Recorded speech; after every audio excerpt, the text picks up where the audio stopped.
তাদের দুজনের কথাবার্তা শুনে বোঝা যায় ক্যাংয়ের এই চাকরিটি তার প্রফেসর কিম এর রেফারেন্সে হয়েছে। প্রফেসর কিম এবং এই স্কুলের প্রিন্সিপাল তারা দুজনই খুব ভালো বন্ধু। তখন সেখানে এই স্কুলের অ্যাডমিন এসে উপস্থিত হয়।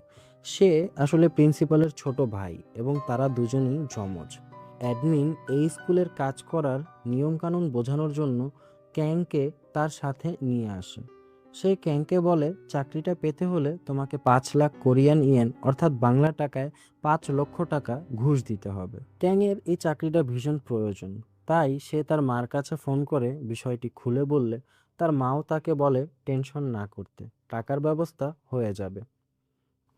এর পরের দিন ক্যাং যখন বাচ্চাদের ক্লাস নিচ্ছিল, তখন সে একটি অদ্ভুত বিষয় লক্ষ্য করলো। এখানকার সব বাচ্চারাই একটু ভয় পেয়ে আছে।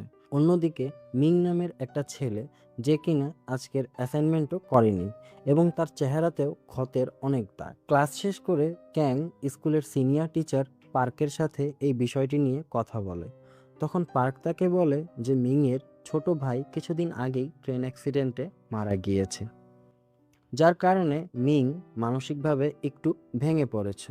আর মিং অনেক জেদি, তাই সে তার মনের কথা সহজে কাউকে খুলেও বলে না।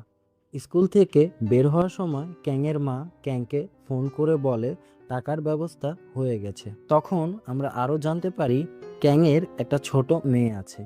ক্যাংয়ের স্ত্রী আর এই দুনিয়াতে নেই, অর্থাৎ সে মারা গেছে।